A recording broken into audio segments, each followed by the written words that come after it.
మత్తయి సువార్త 11వ అధ్యాయము 28, 29, 30 వచనములు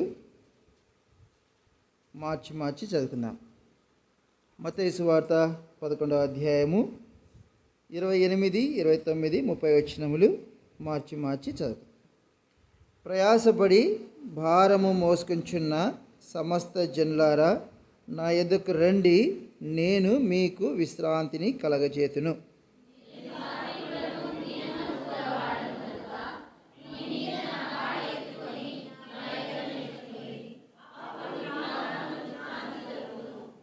ఏలయనగా నా కాడి సులువుగాను నా భారము తేలికగాను ఉన్నవి. ఈ నెల బైబిల్ స్టడీ పరిచర్య నిమిత్తమై నేను మీ మధ్యకి రాగలుగుతూ వచ్చినాను. మరి దేవుడు నాకు ఇచ్చినటువంటి ఈ అవకాశం బట్టి దేవునికి రుణస్థునిన్నాను. అదే సమయంలో మీ మధ్య పరిచర్య చేయడానికి దేవుడు అనుమతించాడు. మరి ఎంతవరకు నేను మీకు ఆత్మీయంగా ఇచ్చేస్తాను నాకు తెలియదు, కానీ అయితే సంఘము ప్రార్థన చేస్తూ ఉంది కనుక దేవుడు తన బిడ్డలను, తన సన్నిధికి వచ్చిన బిడ్డలను దేవుడు ఖాళీగా పంపేవాడు కాదు అన్నటువంటి విశ్వాసముతోనే నేను మీ మధ్య నిలబడుతూ ఉన్నాను అన్నమాట. బైబిల్ స్టడీ పరిచయం చేసేంత గొప్పవాడిని కాదు, అంత యోగ్యుని కూడా కాదనమాట. ఏదో అంటే ఇక్కడ నిలబడి చెప్పాలి, తగ్గించుకోవాలని కాదు, యథార్థంగా చెప్తా ఉన్నాను. అయితే బైబిల్ స్టడీ నిమిత్తము నేను దేవుని సన్నిధిలో ప్రార్థన చేస్తూ వచ్చినప్పుడు ఈ మాటలు నాకు జ్ఞాపకం చేస్తూ వచ్చినాడు. ఏవైతే దేవుడు నాకు జ్ఞాపకం చేశాడో, ఏవైతే దేవుడు నాకు నేర్పిస్తూ ఉన్నాడో అవే నేను మీ మధ్య పంచుకోవాలని ఆశ కలిగి ఉంటా ఉన్నాను. ఏందబ్బా ఏంటి బైబిల్ స్టడీలో ఇదేంటి ఈ మాటలు అని అనుకుంటా ఉండవచ్చు. అయితే దీంట్లో దేవుడు తప్పనిసరిగా నూతనమైనటువంటి మాటలను, నూతనమైన విధానంలో తన వర్తమానం మనకి ఇచ్చి సంధిస్తాడని, నూతన పరుస్తాడని నేను తలుస్తూ ఉంటున్నాను. చూడండి, మత్తయి సువార్త మనం చదువుతూ ఉన్నాం కదా, ఇక 2 మాటలు గమనించండి. 28వ వచనములో నా యొద్దకు రండి,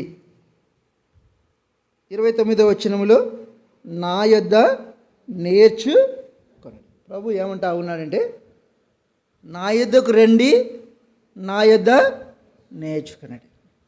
ఈ దినాన కొన్ని దేవుడు మనకు బయలుపరిచిన విధానంలో కొన్ని మాటలు మనం ధ్యానం చేద్దాము. ప్రభు నా యొద్దకు రండి అని పిలుస్తూ ఉంటున్నాడు. మత్తయి సువార్తలో చూడండి, లూకా సువార్తలో కూడా మనం చూడవచ్చు. క్షమించండి, మత్తయి సువార్తలో కూడా 19వ అధ్యాయము, మత్తయి సువార్త 19వ అధ్యాయము 14వ వచనం చదవండి ఎవరైనా. మత్తయి సువార్త 19వ అధ్యాయము 14వ వచనం చదవండి.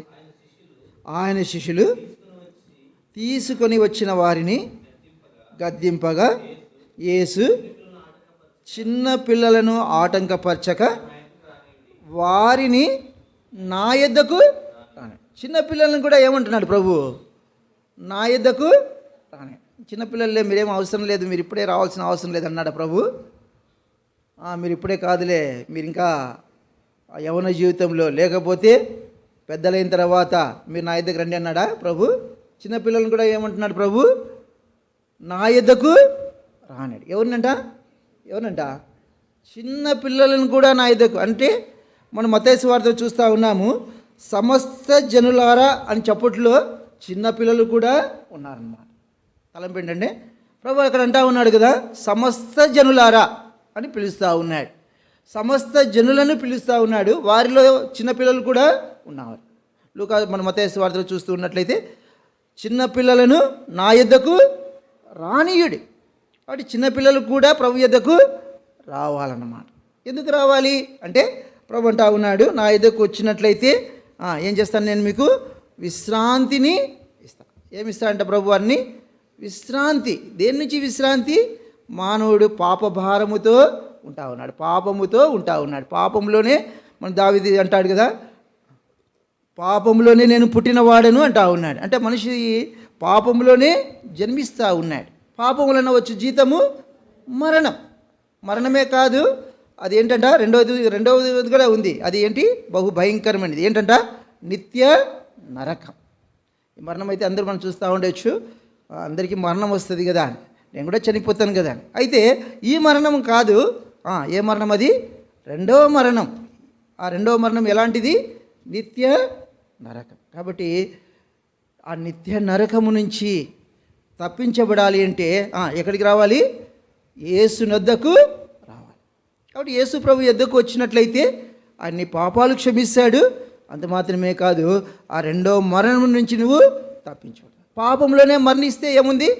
ఇంకా కన్ఫర్మ్డ్. ఏం కన్ఫర్మ్డ్? రెండవ మరణం. ఏంటది? నిత్య నరకం. ప్రభు అంటే యాకోబు పత్రికలో చూస్తాం కదా, నీ జీవము ఏ పాటి ఇదంట, ఏ జీవం ఎంత ఎలాంటిదంట? ఇంతలో కనబడి అంతలో ఆగిపోయింది. కాబట్టి మానవుని జీవితము కొద్దిసేపే కనపడుతుందంట, అంతలో ఏమైపోతుందంట? ఆవిరైపోతుంది, నీటి బుడగ లాంటి. కాబట్టి అందుకొరకే ప్రభు అన్నాడు, చిన్న పిల్లలను కూడా నా యొద్దకు రానేడు. మరణం చిన్నపిల్లలకి వస్తుందా, పెద్దలకి వస్తుందా? అందరికీ మరణము వస్తుంది. మరణం అనేది అందరికీ వస్తుంది. అది ఎప్పుడు వచ్చినా మనకు తెలియదు. కాబట్టి ప్రభు అంటా ఉన్నాడు, నా యొద్దకు రండి. కాబట్టి ప్రియ సహోదరుడా, ప్రియ సహోదరి, ఇంకా నీ పాపముల విషయమై ప్రభు యొద్దకు రాకుండా ఉన్నట్లయితే ఈ క్షణాన, ఈ సమయాన ప్రభుని అడుగు, ప్రభువా నేను యొద్దకు వస్తూ ఉంటున్నా, నా పాపములు క్షమించు, నీ రక్తముతో నన్ను కడుగు, నన్ను పరిశుద్ధపరచు, నన్ను పవిత్రపరచు. చూడండి, నీ జీవితంలో కన్ఫర్మ్ టికెట్ ఉంటే ఏం చేస్తావు? క్షేమకరమైన ప్రయాణాన్ని నువ్వు ఇంకా నీ హృదయంలో ఏముంటుంది? నిబ్బరం ఉంటుంది. ఏంటంటే నాకు టికెట్ కన్ఫర్మ్ అయిపోయింది, నా టికెట్ కన్ఫర్మ్ అయింది. కాబట్టి నీ పాపాలు ఒప్పుకుంటే దేవుడు నిన్ను క్షమిస్తాడు. కన్ఫర్మ్డ్ అనమాట. ఏమైంది కన్ఫర్మ్డ్? నీకు ఇంకా నిత్య నరకము లేదు, నిత్య శిక్ష లేదు. దేవుని వాక్యం చెప్తుంది కదా, నా యందు శ్వాసం ఉంచువానికి తీర్పు తీర్చబడతాడు. వాడు మరణములో నుండి ఎక్కడికి వెళ్తున్నాడంట? జీవంలోనికి దాటుతా ఉన్నాడు. కాబట్టి నువ్వు యేసు ప్రభునందు శ్వాసం ఉంచినట్లయితే నీకు ఆ రెండో మరణము లేదు, తీర్పు లేదు. కాబట్టి ఇంకా నీ హృదయంలో ప్రభువుని చేర్చుకొనకుండా, ప్రభు యొద్దకు రాకుండా ఉన్నట్లయితే ఈ క్షణాన ప్రభువుని అడుగు, ప్రభువా నా పాపాలు క్షమించు, నీ రక్తము చేత నన్ను కడుగు, నన్ను పరిశుద్ధపరచు, నీ బిడ్డగా నన్ను చేసుకున్నట్లయితే ప్రభు అంటాడు, నా యొద్దకు వచ్చి వానిని నేను ఎంత మాత్రమును యోహాను సువార్త 6వ అధ్యాయం చెప్పబడుతుంది, నా యొద్దకు వచ్చి వానిని నేను ఎంత మాత్రమును కూడా ఆయన త్రోసివేసేవాడికి కాదు. నేను చిన్నప్పటి నుంచి దేవుని వాక్యం తెలుసు కాబట్టి నేను ప్రతిసారి ప్రభు యొద్దకు వచ్చి క్షమించనేవాడిని. ఒకసారి అనిపించేది, ప్రభుని క్షమించమని అడిగినాను కదా, ప్రభు నన్ను క్షమించినాడంటారా అనే డౌట్ కూడా వచ్చేది. రక్షణ పొంది తీర్మానం చేసుకుని ప్రభు పరిచయలో పాలు పొందినప్పుడు ఒక సహోదరు నన్ను అడిగినాడు, ఏంటంటే నీ యొక్క పాపముల నుంచి నీకు క్షమించబడ్డా అనే నిక్షేత నీకుందా అని అన్నాడు అనమాట. ఏంటన్నా ఇవన్నీ ఇట్లా అన్నాడే, పాపాలు ఒప్పుకున్నాను, మరి ఏంటి ఈ సహోదరుడు ఇట్లా అడిగి, ఒక మంచి ఆత్మీయ సహోదరుడే తను అడిగాడు అనమాట, నీ పాపాలు క్షమించబడ్డాయని నిక్షేత నీకు వచ్చిందన్నా అన్నాడు. నేను కొంత ఆలోచన చేశా, ఎందుకంటే చిన్నప్పటి నుంచి నేను ప్రభుని అడుగుతా ఉన్నాను కదా, మరి ఇట్లనే అయిందేమో అని డౌట్ వచ్చింది. ప్రభు వాక్యం చదువుతా వచ్చినప్పుడు దేవుడు నాతో నూతనమైన విధానంలో మాట్లాడినాడు. ఏంటంటే 1 యోహాను 1:9 రాయబడుతుంది కదా, ఆయన ఎవరంట? నమ్మదగిన వాడు. ఆయన ఎవరంట? నమ్మదగిన వాడు, నీతిమంతుడు, అంతే. కాబట్టి ఆయన తప్పనిసరిగా మన పాపాలు ఒప్పుకుంటే ఏం చేస్తాడు? క్షమిస్తాడు. అడిగిన 100 సార్లు అడిగినాడు కాబట్టి 101సారి క్షమించని ప్రభు చెప్పినాడా? చెప్పలేదు. ప్రభు క్షమించుటకు సిద్ధమైన మనసు కలవాడు. ఆయన ఎదుకు వచ్చేవాడిని ఆయన త్రోసివేసేవాడు కాదు. కాబట్టి నాలో ఒక ఇచ్చేది అనుమానం పుట్టించారు, కానీ తిరిగి దేవుడు ఆ వాక్యం ద్వారా నాతో మాట్లాడుతూ వచ్చినాడు. కాబట్టి మనము నిక్షేధం ఉండాలి. ఏంటంటే నా పాపములు క్షమించబడిన. చూడండి, మనము చదువుతూ వచ్చినట్లయితే హెబ్రీయులకు రాసిన పత్రిక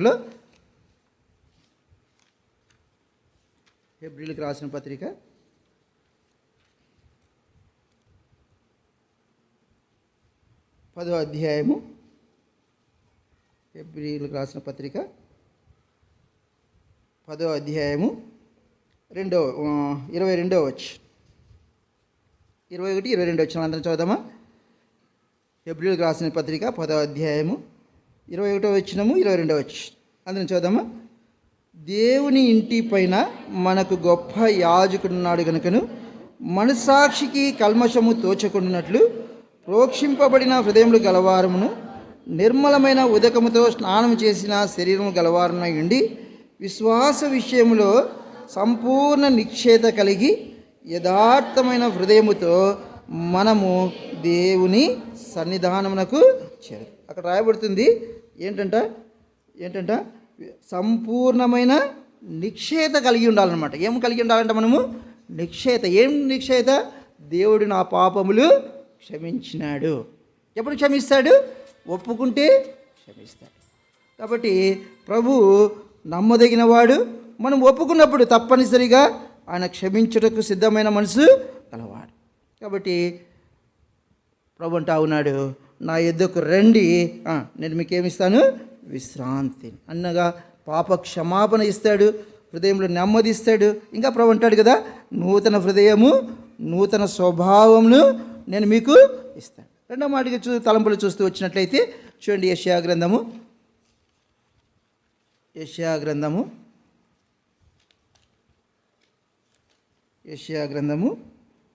మొదటి అధ్యాయము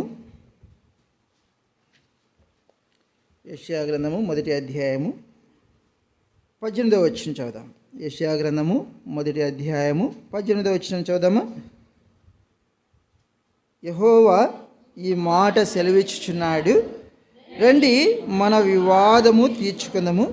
మీ పాపములు రక్తం వలె ఎర్రనివైనను అవి హిమము వలె తెల్లబడును, కెంపు వలె ఎర్రనివైనను అవి గొర్రెపెచ్చు వలె తెల్లనివగును. 19వ వచనం కూడా, మీరు సమ్మతించి నా మాట వినినెడల మీరు భూమి యొక్క మంచి పదార్థములను అనుభవింతురు. ఇక్కడ ప్రభు అంటా ఉన్నాడు, రండి, మన యొద్ద ఎలాంటి వివాదం ఉన్నా, ఎలాంటి అసమాధాన పరిస్థితులు ఉన్నా, నీకు నాకు ఇష్టము కానివి నువ్వు కలిగి ఉన్నా, నువ్వు నా యొద్దకు వచ్చినట్లయితే ప్రభు అంటా ఉన్నాడు, మీ పాపములు ఎలాంటి స్థితిలో ఉన్నా కూడా ఏం చేస్తాను? తెల్లవి అనగా నిన్ను పరిశుద్ధునిగా చేస్తాను. నీ పాపములు ఎలాంటి స్థితిలో ఉన్నా, నువ్వు ఎలాంటి పరిస్థితిలో ఉన్నా కూడా నువ్వు నా ఎదుకు వచ్చినట్లయితే నేనేం చేస్తాను? నేను పరిశుద్ధ పరిస్థితి. చూడండి, ఆ మాట మనం తెస్సలోనికీయులకు రాసిన మొదటి పత్రికలో చూడవచ్చు. మొదటి తెస్సలోనికీయులకు రాసిన పత్రిక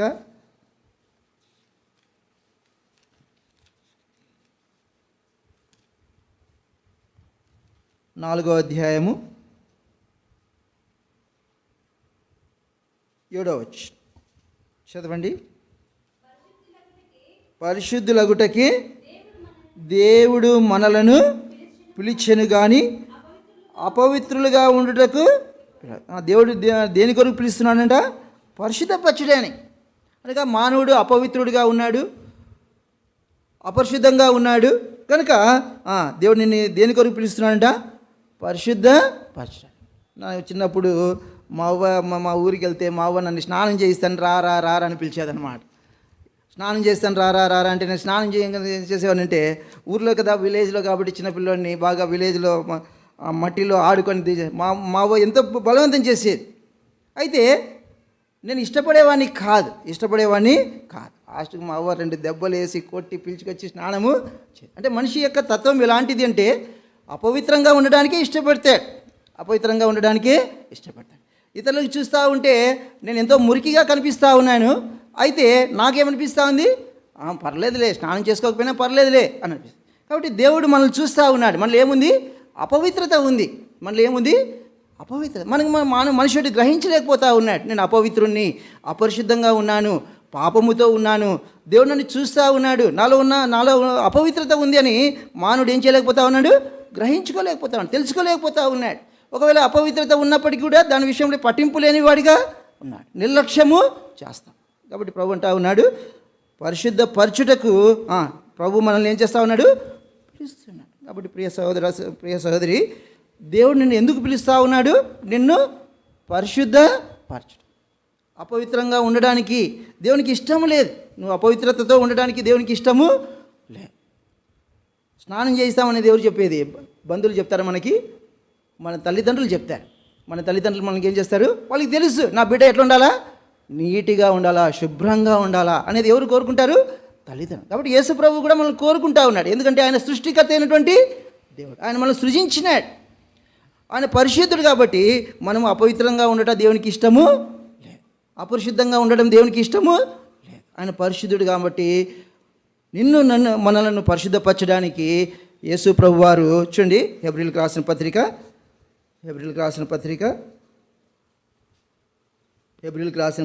13వ అధ్యాయము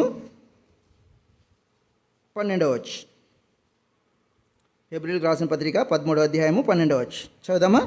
కావున యేసు కూడా తన స్వరక్తము చేత ప్రజలను పరిశుద్ధపరచుటకై గవిని వెలుపట శ్రమ పొందినాడు.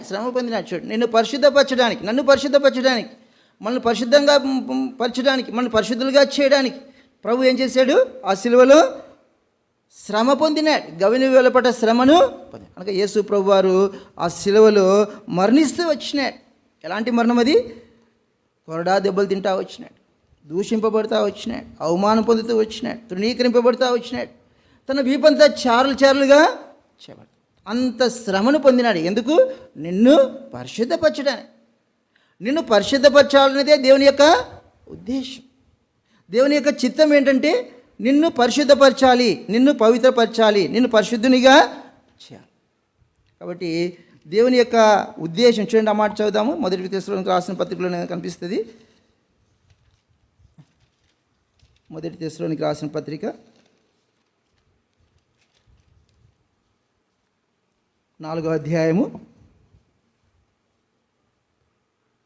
3వ వచనం చదవండి. మీరు పరిశుద్ధులగుటయే అనగా మీరు జారత్వమునకు దూరముగా ఉండుటయే దేవుని చిత్తం. పరిశుద్ధులగుటయే దేవుని చిత్తం. దేవుని ఇష్టం ఏంటయ్యా అంటే నువ్వు పరిశుద్ధంగా ఉండాలి, నువ్వు పవిత్రంగా ఉండాలి, నువ్వు పరిశుద్ధంగా ఉండాలనేదే దేవుని యొక్క ఇష్టం. కాబట్టి పరిశుద్ధులుగా చేయడానికి, నిన్ను పరిశుద్ధపరచడానికి ప్రభు ఏం చేశాడు? ఆ శిలువలో శ్రమపడ్డాడు. ఆయన అంత శ్రమపడి ప్రేమతో పిలుస్తూ ఉన్నాడు. కుమారుడా, నువ్వు పాపముతో ఉన్నావు, నువ్వు అపవిత్రంగా ఉన్నావు, అపరిశుద్ధంగా ఉన్నావు, నిన్ను పరిశుద్ధపరచడానికి నేను ఇష్టపడుతూ ఉన్నా. నువ్వు నా ఎదుకు వచ్చినట్లయితే నేనేం చేస్తాను? నిన్ను పరిశుద్ధపరచ. సహజంగా చూస్తుంటాం కదా, చిన్నపిల్లలు తల్లి పిలుస్తూ ఉంటుంది బిడ్డల్ని, రారా రారా రారా రారా అని. వస్తాడు వాడు, రాడు, తప్పించుకుంటూ ఉంటాడు, ఏదో ఒక రీతికి తప్పించుకుంటూ ఉంటాడు. ఆ ఇంట్లో నుంచి ఆ మూలలో నుంచి తప్పించుకుంటాడు. అంటే వాడికి ఏం లేదు, ఇష్టం లేదు, స్నానం చేయించుకోవడం ఇష్టము లేదు. అనగా మానవునికి నేను పరిశుద్ధంగా ఉండాలని మానవునికి ఇష్టము లేదు. దేవుడికి అందుకొరకే ప్రేమతో ఓర్పుతో ఆయన ఎదురు చూస్తాను. నీడల ప్రేమ కలిగి ఓర్పుతో ఉంటా ఉన్నాడు, ఓర్పుతో కనిపెట్టుకొని ఉంటా ఉన్నాడు. నా కుమారుడు, నా కుమార్తె నా ఎదుకొచ్చినట్లయితే నేను పరిశుద్ధపరుస్తానని ఆయన ప్రేమతో ఆశతో కనిపెట్టుకొని ఉన్నాడు అన్నమాట. కాబట్టి మనము చూస్తూ ఉన్నట్లయితే ప్రభు అంటా ఉన్నాడు కదా, రండి మన వివాదాన్ని తీర్చుకుందాం. ఆయన ప్రేమతో పిలుస్తున్నాడు. మనల్ని పరిశుద్ధపరచడానికి గవిన వెలుపట శ్రమపడ్డాడు, ఓర్పుతో చూస్తూ ఉన్నాడు, కనిపెట్టుకొని ఉంటా ఉన్నాడు, ఆశతో ఉంటా ఉన్నాడు. నా బిడ్డ నా ఎదుకు వస్తుంది, నా కుమారుడు నా ఎదుకు వస్తాడు, నేను తప్పనిసరిగా ఆ బిడ్డను పరిశుద్ధపరుస్తాను అని ఆయన విశ్వాసముతో ఆశతో ఉంటా ఉన్నాడు. కాబట్టి ప్రభును మనము ఎదుకు వచ్చే విషయంలో నిర్లక్ష్యము చేయకూడదు. ఎందుకు నిర్లక్ష్యం చేయకూడదు? నిర్లక్ష్యం చేస్తే మనకే నష్టం. చనిపోయినామనుకో, రేపు పాపాలు ఒప్పుకుందాంలే, రేపు పరిశుద్ధపరచబడదాంలే. నేను చిన్నప్పుడు అనుకునేవాడిని అనమాట, ఇవాళ వద్దులే, ఇవాళ అన్నీ చేసి రేపటి నుంచి బాగా ఉందాం అనుకునేవాడిని అన్నమాట. అయితే దేవుడు ప్రేమగలవాడు కాబట్టి, జాలిగలవాడు కాబట్టి అనేకమైన అపాయాల నుంచి తప్పిస్తూ వచ్చినాడు. నేను ఎంతగా పోస్ట్పోన్ చేసుకునేవాడిని. ఈ 31వ తేదీ డిసెంబర్ వస్తుంది కదా, ఆ రోజు తీర్మానం చేసుకుందాంలే. గుడ్ ఫ్రైడే వస్తుంది కదా, ఆ రోజు తీర్మానం చేసుకుందాంలే. లేకపోతే నా బర్త్డే వస్తుంది కదా, ఆ రోజు తీర్మానం చేసుకుందాంలే. అట్లా అనుకునేవాడిని. అయితే ఆ సమయాల్లోనే, ఆ మధ్యకాలంలోనే ఎన్నో అపాయకరమైన పరిస్థితులు నాకు వచ్చినాయి. చిన్నపిల్లలు కదా, ఏం చేస్తున్నాయంటే, ఒకసారి ట్రాక్టర్ వెళ్తూ ఉంది, ఖాళీ ట్రాక్టర్ వెళ్తూ ఉంది. నేను పోయేవాడిని, ఊరినే పోకోకుండా ఆ ట్రాక్టర్ని పట్టుకొని వేలాడుతూ పోయినానమాట. ఆ కింద వెనక ట్రాలీ ఉంటుంది కదా, దాన్ని ఏం చేశారంటే ఆ ట్రాలీని పట్టుకొని ఊగులాడుకుంటూ వాడు స్పీడ్గా ఏం చేశాడంటే టర్న్ చేసేసాడు. టర్న్ చేస్తే కింద పడ్డా, తలకు ఒక చిన్న గాయం కూడా కాలేదన్నమాట. ఒకసారి ట్రైన్లో గూడ్స్లో ట్రావెల్ చేస్తూ ఉన్నా, గుంటకల్ ప్లాట్ఫామ్లోనే స్లో అయింది. అందరూ చాలా చక్కగా దిగిపోతారు. స్లో అయింది గూడ్స్ ట్రైను, ఇంకా అది ముందుకు వెళ్ళిపోతే వెనక్కి రావడం కష్టం కదా అనుకొని నేనేం చేశానంటే స్లో అయింది కానీ దిగకపోయా, ఆ కంకర రాళ్ళ మధ్యలో పడిపోయా. అంటే నేను ఎందుకు అంటున్నానంటే నేను నిర్లక్ష్యం చేసేవాడిని. నమ్ముకుందాంలే అంటే దేవుడు ప్రేమ గలవాడు కాబట్టి ఆ మరణాపాయాల నుంచి నన్ను తప్పిస్తూ వచ్చినాయి. ఎలాగైనా నా బిడ్డను నేనేం చేయాలి? దేవుని యొక్క ఉద్దేశం ఏంటి? నన్ను పరిశుద్ధపరచాలి, పవిత్రపరచాలనేది దేవుని యొక్క ఉద్దేశం. కాబట్టి నేను తలంపు ఏంటంటే దేవుడు ప్రేమతో, ఓర్పుతో, సహనముతో కనిపెట్టుకొని ఉన్నాడు. ఎందుకు? నిన్ను శిక్షించడానికి కాదు, నిన్ను నాశనం చేయడానికి కాదు, నిన్ను శ్రమ పెట్టడానికి కాదు. ఆయన ప్రేమతో, జాలితో ఎందుకు కనిపెట్టుకున్నాడు? నిన్ను పరిశుద్ధపరచడానికి. కాబట్టి ప్రభు యొద్దకు వచ్చుటలో, నీ పాపాలు ఒప్పుకొని నువ్వు పరిశుద్ధపరచుకునే విషయంలో, నువ్వు పవిత్రునిగా చేయబడే విషయంలో నిర్లక్ష్యము చేదని ప్రభు నామములో మీకు మనవి చేస్తా ఉంటాను. సో రెండో తలంపుగా మనం చూస్తూ వచ్చినట్లయితే చూడండి, అక్కడ రాయబడతా ఉంది, మనం ఏం చేయాలంట? నేర్చుకోవాలంట. ఏం చేయాలంట? మనము నేర్చుకోవాలి. తన యొద్దకు వచ్చిన వారు, పాప క్షమాపణ పొందిన వారు, పరిశుద్ధపరచబడిన వారు, నీతిమంతులుగా తీర్చబడిన వారు ఏం చేయాలంట?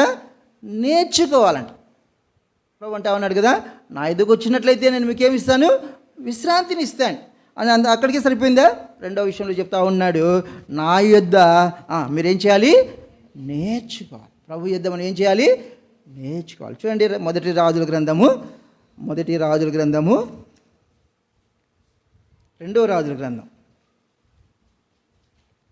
17వ అధ్యాయము. 2వ రాజుల గ్రంథము 17వ అధ్యాయము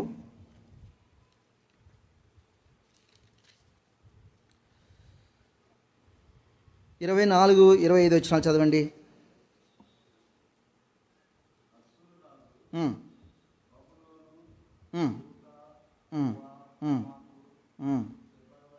సెపర్వాయిము అను తన దేశములలో నుండి జనులను రప్పించి ఇశ్రాయేలు వారికి మారుగా షోమ్రోను పట్టణములలో ఉంచెను గనుక వారు షోమ్రోను దేశమును స్వతంత్రించుకొని దాని పట్టణములలో కాపురము చేసిరి.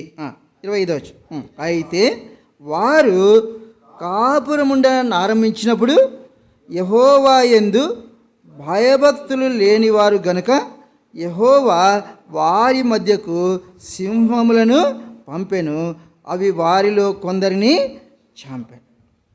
తెలియ ఏంటంటే అషూర్ రాజు షోమ్రోను పట్టణం మీద అనగా ఇశ్రాయేలు పట్టణాన్ని స్వాధీనం చేసుకున్నాడు.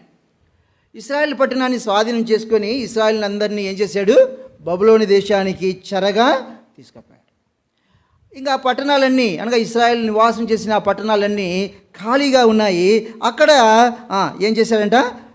కూత, అవ్వ, హమాతు అను సెపరమైన దేశాల నుండి జనులందరినీ తీసుకొచ్చి ఏం చేశాడు? షోమ్రోను పట్టణంలో నివాసము ఇచ్చినాడు. షోమ్రోను పట్టణంలో నివాసం చేస్తున్నటువంటి వీరు ఇశ్రాయేలేమో బబులోన్ దేశానికి చెరగా వెళ్ళిపోయారు. వాళ్ళందరినీ ఏమో బబులోన్ దేశానికి చెరగా తీసుకుపోయాడు. ఇంకా ఊర్లన్నీ ఖాళీ అయిపోయాయి కదా. ఖాళీగా ఉన్నటువంటి ఆ ఊర్లలో ఎవరిని తీసుకొచ్చాడంట రాజు? కూత, అవ్వ, హామాతు, సెపర్వాయం అనే దేశం నుండి జనులందరినీ తీసుకొచ్చి ఇశ్రాయేల్ పట్టణమైనటువంటి షోమ్రోన్లో వారిని నివాసము ఇచ్చినాడు. నివాసం ఇచ్చినప్పుడు అక్కడ రాయబడుతూ ఉంది 25వ వచనంలో, వారిని కాపురము చేస్తూ ఉంటే వారి మధ్యకి ఏమొచ్చినాయంట? సింహాలు వచ్చినాయంట. ఏమొచ్చినాయి? సింహములు వచ్చినాయంట. ఆ విషయము ఆ రాజుకు తెలిసింది. చూడండి, ఆ మాట చదవండి, 26వ వచనము. తమరు పట్టుకొనిన షోమ్రోను పట్టణములలో తాముంచిన జనులకు ఆ దేశపు దేవుని మర్యాద తెలియకున్నది గనుక ఆయన సింహములను పంపించెను. ఇశ్రాయేలు దేవుని మర్యాద వారికి తెలియనందున సింహములు వారిని చంపుచున్నవని వారు అష్షూరు రాజుతో మనవి చేసిరి. ఇక్కడ మనం చూస్తూ వచ్చినట్లయితే షోమ్రోను పట్టణంలో అష్షూరు రాజు ఉంచినటువంటి ఆ జనులు నివాసం చేస్తూ ఉంటే సింహములు వచ్చి ఆ పట్టణంలో ఉన్నటువంటి ఆ నివాసం చేస్తున్నటువంటి ఆ ప్రజలను ఏం చేస్తూ ఉన్నాయంట? చంపుతూ ఉన్నాయి. చంపినప్పుడు రాజుకు వర్తమానం వచ్చింది, అయ్యా నువ్వేమో షోమ్రోన్లో ఉన్నటువంటి ఇశ్రాయేలునందరినీ తీసుకొచ్చేసావు బబులోను దేశానికి. షోమ్రోన్ పట్టణంలో నువ్వేమైతే ఉంచినావో వారినందరినీ సింహంలో వచ్చి ఏం చేస్తూ ఉన్నాయి? చంపివేస్తూ ఉన్నాయి. ఆ పట్టణంలో ఖాళీ అయిపోతూ ఉన్నాయి. సింహములు వచ్చి ఆ దేశ ప్రజలందరినీ చంపివేస్తూ ఉన్నాయి అని అన్నప్పుడు ఆ రాజు ఏం చెప్తా ఉన్నాడు చూడండి. ఆ రాజు ఏమంటా ఉన్నాడు? 27వ వచనము చదవండి. అష్షూరు రాజు అచ్చట నుండి తేబడిన యాజకులలో ఒకనిని అచ్చటికి మీరు తోడుకొని పోవుడి. అతడు అచ్చటికి పోయి కాపురముండి ఆ దేశపు దేవుని మర్యాద వారికి నేర్పవలనని ఆజ్ఞాపించెను. ఆ రాజు ఏం చెప్తా ఉన్నాడు? ఒక సొల్యూషన్ తెలుసుకున్నాడు. అంతే కదా, ఇప్పుడు మనకంతా కరోనా వచ్చింది. ఏం చేశారు? ఈ వ్యాధి పోవడానికి లేకపోతే యాంటీబయాటిక్గా మెడిసిన్ కనుక్కుంటూ వచ్చినారు. కాబట్టి ఆ రాజుకు తెలిసింది తాను నివాసం ఉంచినటువంటి ఆ జనులు సింహములు వారిని చంపివేస్తూ ఉన్నాయి అన్నప్పుడు మీరేం చేయాలయా? మీరు యెహోవా ఆ దేశపు దేవుని మర్యాద వారికి వారు ఏం నేర్చుకోవాలంటే ఇప్పుడు షోమ్రోను పట్టణంలో ఉన్నటువంటి దేవుని మర్యాదను వారు నేర్చుకోవాలి. ఆ దేవుని యొక్క మర్యాద వారికి నేర్చుకోలేదు కనుకనే సింహములు ఏం చేస్తూ ఉన్నాయి? వారిని చంపివేస్తూ ఉన్నాయి. కాబట్టి ఆ రాజు అంటా ఉన్నాడు, ఇప్పుడు పంపిన వ్యక్తి అంటా ఉన్నాడు చూడండి 28వ వచనము. కాగా షోమ్రోన్లో నుండి వారు పట్టుకొని వచ్చిన యాజకులలో ఒకడు వచ్చి బేతేరు ఊరిలో కాపురముండి యెహోవా యందు భయభక్తులుగా ఉండదగిన మర్యాదను వారికి బోధించారు. చాలు. ఏం నేర్పించినాడంటే వాళ్ళకి? యెహోవా యందు భయభక్తులు ఉండడము నేర్పించినాయి. వారు యెహోవా యందు భయభక్తులు లేని కారణాన సింహములు వచ్చి ఏం చేస్తూ ఉన్నాయి? వారిని చంపివేస్తూ ఉన్నాయి. వారు చనిపోవడానికి కారణం ఏంటయ్యా అంటే వారిలో ఏం లేదు? యెహోవా యందు భయభక్తులు లేవు. యెహోవా యందు వాళ్ళు భయభక్తులు లేని కారణాన సింహములు ఏమొచ్చి వారిని చంపి వేస్తారు. కాబట్టి ఆ యాజకుడు వచ్చి వారికి ఏం నేర్పించినాడు? యెహోవా యందు భయభక్తులు ఉండట నేర్పించు. అంటే తలంపు ఏంటంటే మనము ఏమి నేర్చుకోవాలి అంటే యెహోవా యందు భయభక్తులు కలిగి ఉండాలి. యెహోవా యందు భయభక్తులు లేకపోతే సింహములు ఏం చేస్తూ ఉన్నాయి? వారిని చంప. అంటే మనము దేవుని యందు భయభక్తులు కలిగి ఉండకపోతే మీ విరోధి అయిన అపవాది గురించి ఏం రాయబడుతుంది? గర్జించు సింహము వలె తిరుగుతా. ఎవరిని మృంగుదునా అని ఏం చేస్తా ఉన్నాంట? తిరుగుతా. ఎవరిని మృంగుతాడు? ఎవరైతే దేవుని యందు భయభక్తులు లేరో, ఎవరైతే దేవుని యందు భయభక్తులు కలిగి ఉండుట నేర్చుకోలేదో వారిని మృంగివేయడానికి, చంపివేయడానికి సాతాను ఏం చేస్తూ ఉన్నాడు? తిరుగుతూ ఉన్నాడు. ఆ దేశపు జనులకు యెహోవా యందు భయభక్తులు కలిగి ఉండట వారు నేర్చుకోలే. షోమ్రోను పట్టణంలోనికి వచ్చినారు, ఇశ్రాయేలు పట్టణంలోనికి వచ్చినారు. అయితే యెహోవా యందు భయభక్తులు కలిగి ఉండట వారు నేర్చుకోవాలి.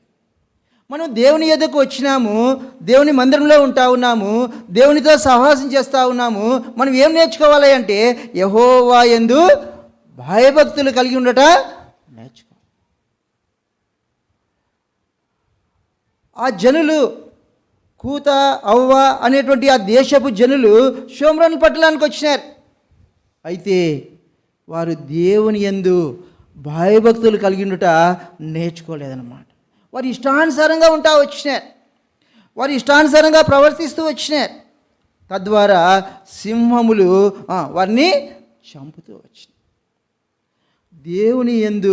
దేవుని యొద్దకు వచ్చిన నీవు నేను, దేవుని యొద్దకు వచ్చి పరిశుద్ధపరచబడిన నీవు నేను, దేవుని కృప ద్వారా పాప క్షమాపణ పొందిన నీవు నేను ఏం నేర్చుకోవాలి? దేవుని యందు భయభక్తులు కలిగి ఉండుట నేర్చుకోవాలి. దేవుని యందు భయభక్తులు కలిగి ఉండటం లేకపోతే ప్రమాదములు పొంచుకొని ఉన్నాయి. ఏంటి ఆ ప్రమాదము? సింహములు వారిని చంపుతూ వచ్చినాయి. ఆ దినాల్లో సింహములు వారిని చంపుతూ వచ్చినాయి, కానీ కొదమ సింహం వలె, గర్జించు సింహం వలె తిరుగుతున్నటువంటి అపవాది నిన్ను నన్ను ఏం చేస్తుంది? మృంగి వేస్తుంది, చంపివేస్తుంది. కారణం ఏంటి? ఎవరైతే యెహోవా యందు భయభక్తులు నిలపకుండా, ఎవరైతే దేవుని యందు భయము భక్తిని కలిగి ఉండకుండా తమ ఇష్టానుసారంగా ప్రవర్తిస్తూ ఉన్నారో వారికి ప్రమాదము ఉందన్నమాట. కాబట్టి దేవుని యొద్దకు వచ్చిన నీవు నేను మనం ఏం నేర్చుకోవాలి? ఏం నేర్చుకోవాలమ్మా? ఏం నేర్చుకోవాలా? యెహోవా యందు, ఏదో డానియేల్ అన్నకో, సంసోన్ అన్నకో, యోసేపు అన్నకో, మరియమ్మ ఒక్కకో చూసి భయపడడం కాదు. ఏం నేర్చుకోవాలి మనము? అబ్బో సార్ మన డానియేల్ సార్ మనల్ని చూసి అరుస్తాడని చెప్పి భయంగా ఉండడం కాదు. సంసోన్ అన్న అరుస్తాడని కాదు, మరియమ్మకు అరుస్తాడని కాదు, యోసేపు అరుస్తాడని కాదు. దేవుని మందిరంలోనికి వచ్చిన నీవు నేను ఎవరికి భయపడాలి? దేవుని యందు భయభక్తులు. మనం చూస్తూ వచ్చినట్లయితే చూడండి, న్యాయాధిపతుల గ్రంథములో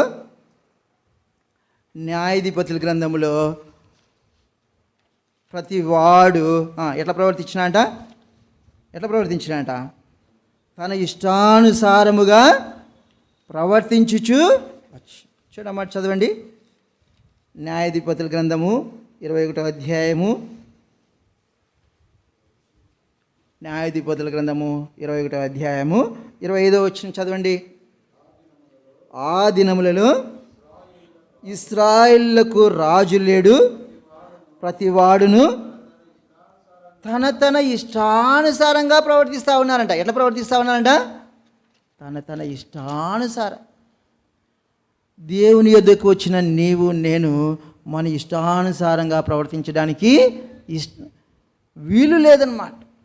మన ఇష్టానుసారంగా ప్రవర్తించడానికి వీలు లేదు. కారణం ఏంటంటే దేవుని యందు భయభక్తులు మనము కలిగి ఉండాలన్నమాట. దేవుని యందు భయభక్తులు మనం కలిగి జీవించాలన్నమాట. అందుకొరకే అంటాడు కదా, దేవుని మందిరమునకు పోయినప్పుడు ఏం చేయాలంట? నీ ప్రవర్తన జాగ్రత్తగా, అబ్బా నేను డ్రెస్ బాగా వేసుకున్నానా, తల దూకున్నానా లేదా, పౌడర్ కొట్టుకున్నానా లేదా, అది కాదంట. మనం ఏం చూసుకోవాలా? మంచిదే, అవి భౌతికంగా తల దూకొని మంచి బట్టలు వేసుకొని మందిరానికి రావడం మంచిదే. దేవుని మందిరంలోకి పోయినప్పుడు ఏం చేయాలంట? నీ ప్రవర్తనను జాగ్రత్తగా. ఎందుకు జాగ్రత్తగా చూసుకోవాలా? దేవుని సన్నిధిలో అనాలోచితంగా మనము ఉండకూడదన్నమాట. దేవుని సన్నిధిలో అనాలోచితంగా మనం నడుచుకోకూడదన్నమాట. దేవుని సన్నిధిలో మనం భయభక్తులు కలిగి ఉండాలన్నమాట. చూడండి, యాకోబు భయపడతాడు. ఆది కాండము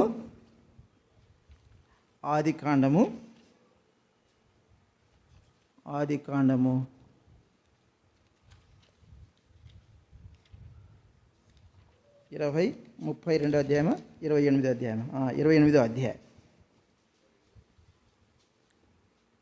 16వ వచనం చదవండి. యాకోబు నిద్ర తెలిసి నిక్షేముగా యెహోవా ఈ స్థలమందు ఉన్నాడు, అది నాకు తెలియకపోయిననుకొని భయపడి. చాలు. 19వ వచనం చదవండి. మరియు అతడు ఆ స్థలమునకు బేతేలు అని పేరు పెట్టాడు. కింద ఫుట్ నోట్లో ఏం రాబడుతుంది? బేతేలు అంటే ఏంటంట? దేవుని మందిరం. కసాపురంలో ఉన్నటువంటి మందిరం పేరు ఏం పేరు? బేతేలు. బేతేలు అంటే ఏంటి? దేవుని మందిరం. యాకోబు అరణ్యములో ఉన్నాడు, పడుకున్నాడు. దేవుడు తనతో మాట్లాడుతూ వచ్చినాడు, దర్శనమిస్తూ వచ్చినాడు. అప్పుడు లేచి తనంటా ఉన్నాడు, అమ్మయ్య మంచి దర్శనం వచ్చిందయ్యా, రాత్రి మంచి నిద్ర వచ్చిందయ్యా అన్నాడు. అతను బాలిసిపోయినాను, మంచి నిద్ర వచ్చింది, మంచి నిద్రలో మంచి కళ వచ్చింది, దేవదూతలు ఎక్కుతూ ఉన్నారు, దిగుతూ ఉన్నారు. మనమైతే అనుకుంటాం కదా, ఉదయం లేస్తే నుంచి అనుకుంటాం, నాయనా నాకు మంచి కళ వచ్చిందమ్మా, మంచి కళ వచ్చింది నాన్న, నేను ఏదో ఐఏఎస్ అయిపోయినట్టుగా, లేకపోతే పెద్ద ఆకాశంలో ఎక్కిపోయినట్టుగా నాకు కళ వచ్చిందని అంటాం మనం. అయితే యాకోబు ఏమంటా ఉన్నాడంటే, ఏమంటా ఉన్నాడు? దేవుడు ఈ స్థలమందు ఉన్నాడు. దేవుడు ఈ స్థలమందు ఉన్నాడని ఏం చేశాడంటే, యాకోబుకి ఏమొచ్చింది? భయం వచ్చింది అన్నమాట. కాబట్టి దేవుని మందిరంలో మనం ఎలాగ ఉండకూడదు? నిద్రించేవారిగా, లేకపోతే అనాలోచితంగా మనము ఉండకూడదు అన్నమాట. యాకోబుకు భయం కలిగింది. అయ్యో దేవుడు ఇక్కడున్నాడే, నేను ఎలాగో నిద్రపోయా, దేవుడు ఉండే స్థలంలో నేను నిద్రపోయానే, దేవుడు ఉన్నటువంటి ఈ స్థలములో నేను నిద్రపోతా వచ్చానే అని యాకోబుకి ఏమొచ్చింది? భయం వచ్చింది. చూడండి, హబక్కు గ్రంథంలో కూడా మనం చూస్తూ వచ్చినట్లయితే, హబక్కు గ్రంథము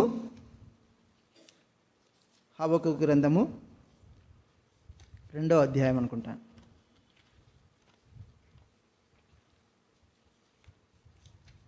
హబక్కు గ్రంథము 2వ అధ్యాయము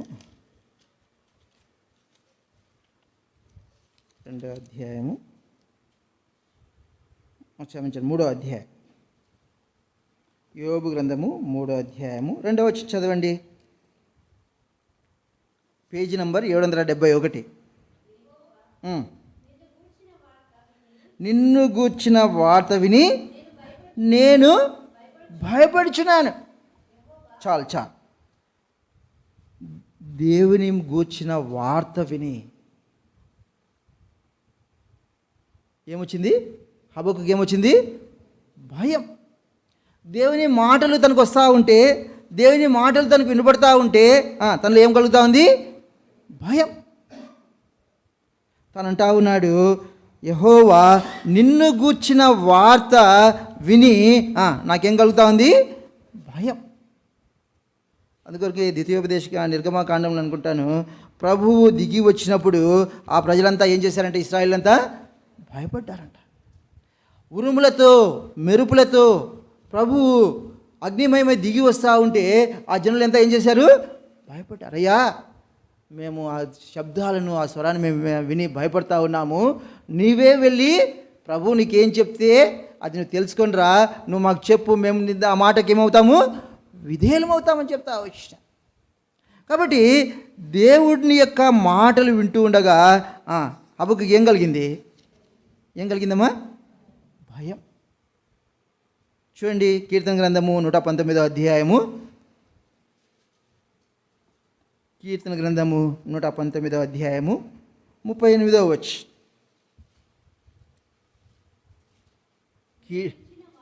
నీవిచ్చిన వాక్యము మనుషులలో నీ భయమును. దేవుని వాక్యం మనకి ఏం పుట్టించాలమ్మా? చెప్పండి, మీరే చదవండి ఇంకోసారి, మీరే చదివి చెప్పండి. నీవిచ్చిన వాక్యము మనుషులలో నీ భయమును. అనగా దేవుని వాక్యం మన హృదయంలో ఏం పుట్టించాలా? దేవుని భయం మనలో పుట్టించాలన్నమాట. దేవుని సన్నిధిలో మనం అనాలోచితముగా ఉండనే, దేవుని వాక్యం మనలో ప్రకటిస్తూ ఉన్నప్పుడు, లేకపోతే దేవుని వాక్యం మన చెవులకు వినబడుతూ ఉన్నప్పుడు మనలో ఏం కలగాల? భయం వస్తుంది. మనకు భయము. ఎవరో అన్నొచ్చా, ఏదో 2 మాటలు చెప్పా వెళ్ళిపోయా, ఏదో డానియల్ అన్న వచ్చా 2 మాటలు చెప్పా వెళ్ళిపోయా, సంసోన్ అన్న వచ్చా 2 మాటలు చెప్పా అన్నట్టుగా ఉంటామా? దేవుని వాక్యం అంట మన హృదయంలో ఏం పుట్టించాలంట? భయం. కొంతమందికి భయం ఉండదు. ఎందుకంటారు? వాడికి కొట్టి కొట్టి కొట్టి కొట్టి కొట్టి ఏమైపోయినారంటారు? వాడు బండి అయిపోయినారంటారు అన్నమాట.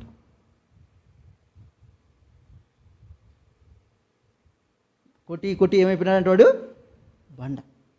కాబట్టి అనేక సార్లు వాత వేయబడిన మన సాక్షి మనలో ఉండటం ద్వారా ఏమైపోయింది? దేవుని మాటలు మన చెవులకి వినబడుతున్నప్పుడు, దేవుని వాక్యం మన ఎదుకు వస్తున్నప్పుడు మనలో ఏం కలగటం లేదు? భయము. ప్రభు అంటా ఉన్నాడు, నా యొద్దకు రండి అని చెప్పిన దేవుడు నా యొద్ద నేర్చుకోండి. ఏం నేర్చుకోవాలి మనము? ఏం నేర్చుకోవాలా? భయభక్తులు నేర్చుకోవాలి. ఆ ప్రజలు షోమ్రోన్లో ఉన్నారు. దేవుడు వారికి ఇచ్చినటువంటి ఆ పట్టణంలో ఉన్నటువంటి ఇశ్రాయేలీలు పాపము చేయటం ద్వారా అషూర్ రాజు వారిని బబులోను దేశానికి తీసుకెళ్ళిపోయాడు.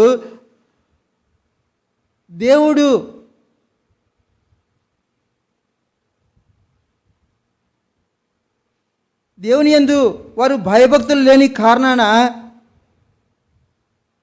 స్వాధీనపరుచుకున్నటువంటి నివాసం ఉండాల్సినటువంటి ఆ పట్టణం నుంచి వారు చెరగా పోయారు. అషూర్ రాజు షోమ్రోను పట్టణానికి తీసుకొని వచ్చి వారిని నివాసింపజేస్తా వచ్చినాడు. వారు దేవుని యందు భయభక్తులు నేర్చుకోలేదు. కాబట్టి వారికి ఏమొచ్చింది? సింహములు వారిని చంపుతూ వచ్చి. కాబట్టి దేవుని యొద్దకు లేకపోతే దేవుని మందిరమునకు వచ్చిన నీవు నేను ఏం కలిగి ఉండాలి? దేవుని భయం. ఆ భయం ఎలాగొస్తుంది? అందరిని చూసినప్పుడా? డానియల్ సార్ని చూసినప్పుడు, సంసన్ అంకుల్ని చూసినప్పుడు, మరియమ్మక్కని చూసి, అమ్మ నేను మరియమ్మక్క పక్కనే కూర్చున్నానే, నమ్మ వెనక అక్క కూర్చుందే అనే దాన్ని బట్టి ఆ భయము కాదు. దేవుని వాక్యం రాయబడుతుంది, నీవిచ్చిన వాక్యము ఏం చేస్తుందంట? మనుషులలో భయం. దేవుని వాక్యము మన హృదయంలో ఏం పుట్టించాలా? భయం. అనేక సార్లు దేవుడు ఇక్కడ ఉన్నాడు, దేవుని వాక్యం బోధించబడతా ఉంది, దేవుని వాక్యము నా ఎదుకు వస్తూ ఉంది అనే గమనం లేకుండా ఉంటాం. అందుకోసమే మా సార్ చెప్పేవాడు, బాడీ ప్రజెంటు, మైండ్ ఏంటంట ఆబ్సెంట్. మైండ్ ఆబ్సెంట్ కాబట్టి ఏమొస్తుంది? భయం వస్తుందా? రానే. ఎందుకు రాదు? బాడీ ఉంది, మైండ్ ఏమైపోయింది? ఆబ్సెంట్. కాబట్టి ప్రభు ఎద్దుకు మందిరంలోకి వచ్చిన, ప్రభువా నేను నీ మందిరంలోకి వెళ్తా ఉన్నానయ్యా, నీ వాక్యము నా చెవులకు ఉన్నప్పుడు నాకేం కలగాలి? భయమును కలగాలి. కొన్నిసార్లు భయము కూడా కలగదు. కారణం ఏంటి? వాత వేయబడినటువంటి మనస్సాక్షి. అందుకని అపోస్తలుడైన పౌలు అంటాడు, చూడండి, నా మనస్సాక్షిని ఏం చేస్తున్నాడంట? ఎల్లప్పుడూ నిర్దోషమైనదిగా. మాట చదవండి, ఎక్కడుంది అది? అపోస్తల కార్యములు చదవన్నా. అపోస్తల కార్యములు 23 చదువుమా. యవనస్తు పిల్లలు చదవండి. పౌలు మహాసభ వారిని తేరిచూచి, సహోదరులారా, నేను నేటి వరకు కేవలము మంచి మనస్సాక్షి గలవాణ్ణై దేవుని ఎదుట నడుచుకుంటునని. దేవుని ఎదుకు వచ్చిన పౌలు భక్తుడు ఎట్లాగో నడుచుకుంటా ఉన్నాడు? మంచి మనస్సాక్షి, మంచి మనస్సాక్షిని కలిగి ఉంటా వచ్చినాడు. ఇంకొక చోట అనుకుంటాను, నిర్దోషమైనదిగా 24వ అధ్యాయము 16వ వచనం, ఈ విధమున నేనును దేవుని ఎడలను మనుషుల ఎడలను ఎల్లప్పుడూ నా మనస్సాక్షి నిర్దోషమైనదిగా ఉండినట్లు అభ్యాసం చేసుకుంటా ఉన్నానంట. చూడండి, తన యొక్క మనస్సాక్షి ఎట్లుండాలనుకుంటున్నాడు? నిర్దోషమైనదిగా. కాబట్టి మంచి మనస్సాక్షి కలిగి దేవుని ఎదుటకు రాబడిన నీవు నేను మంచి మనస్సాక్షి కలిగి, నిర్దోషమైన మనస్సాక్షి కలిగి మనము నడుచుకోవాలి. కారణం ఏంటంటే దేవుని యందు నీవు నేను ఏం కలిగి ఉండాలి? భయమును. దేవుని వాక్యమును విని నీలో నాలో భయం రావాలన్నమాట. నీవు నేను దేవుని భయమును కలిగి ఉండాలి. అందుకొరకే చూడండి, యోసేపు ఏం చేస్తా వచ్చినాడు? ఆదికాండము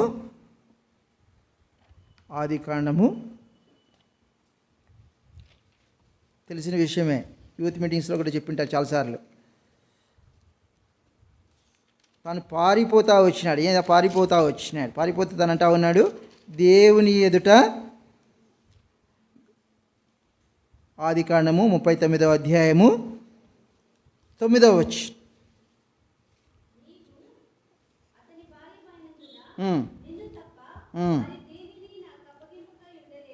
దేనిని నాకు అప్పగింపక ఉండలేదు. కాబట్టి నేను ఎట్లు ఇంత ఘోరమైన దుష్కార్యము చేసి దేవునికి విరోధముగా పాపము కట్టుకుందునని తన యజమానుని భార్యతో, దేవునికి విరోధంగా నేను పాపం ఎట్లా చేస్తా? దేవుడు యోసేపు కనిపిస్తూ ఉన్నాడు అక్కడ. అయితే తను అనుకున్నాడు ఏంటంటే, దేవుడు ఆకాశమందు ఉన్నాడు, ఆయన నన్ను చూస్తూ ఉన్నాడు. తన యజమానుడు లేడు, ఎవ్వరూ లేరు. అయితే తను ఏమని గ్రహించి ఉన్నాడంటే, దేవుడు నన్ను చూస్తూ ఉన్నాడు. ఆ ఇంటిలో పనివారు లేరు, ఆ ఇంటి యజమానుడు లేడు, ఎవ్వరూ లేరు. అయితే తను ఏమనుకుంటా ఉన్నాడు, దేవుడు ఉన్నాడు, దేవుడు చూస్తూ ఉన్నాడు. దేవుడు ఎవ్వరు లేకపోవచ్చు, నిజమే, నీ కంటికి కనిపించే వారు ఎవ్వరు లేకపోవచ్చు. అయితే నీ కంటికి కనిపించని దేవుడు ఎక్కడున్నాడు? ఆకాశమందు ఉన్నాడు, ఆయన చూస్తూ ఉన్నాడు అని యోసేపు ఏం చేస్తూ వచ్చినాడు? పారిపోతా వచ్చినాడు. దేవుని వాక్యం రాయబడుతుంది కదా, భయము నొంది పాపము అనగా దేవుని గూర్చిన భయము మనలో ఉన్నప్పుడు మనం ఏం చేయము? పాపము చే. భయము నొంది పాపము చే. ఏం భయము? హెబ్రీయులకు రాసిన పత్రికలో రాయబడుతుంది కదా, దేవుడు దహించు అగ్ని అయి. దేవుడు ఎవరంట? దహించు అగ్ని. దేవుడు దహించు అగ్ని అయి ఉన్నాడని భయమును కలిగి మనం ఏం చేయకూడదు?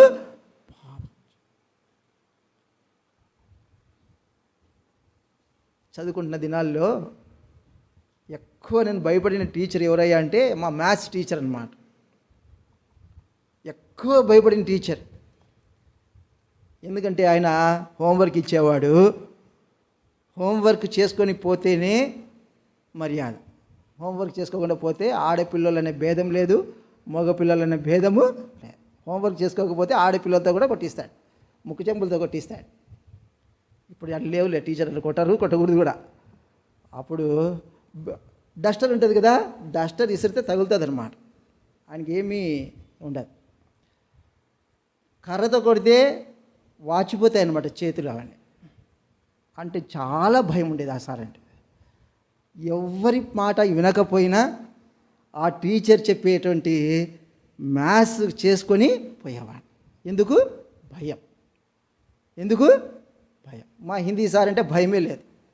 ఆయన ఏం చెప్పినా ఒక 2 లైన్లు రాసుకురారా అన్నా కూడా రాసుకోపోయేవాడిని కాదు.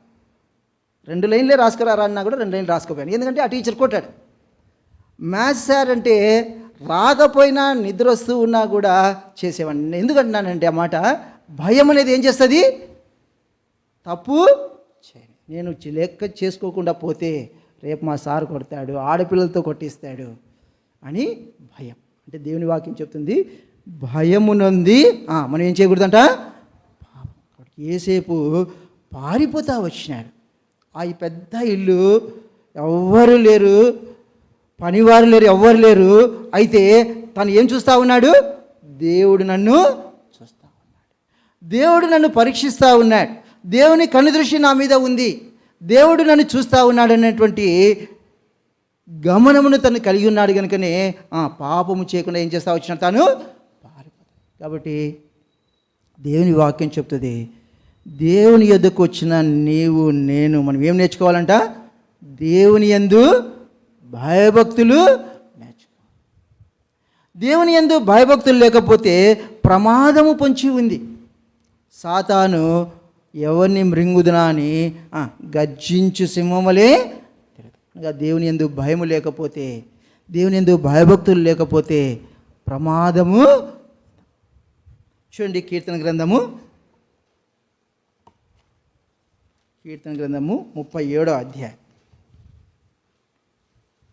కీర్తన గ్రంథము 37వ అధ్యాయము 34వ అధ్యాయం. కీర్తనలు 34 11 12 వచనం చదవండి.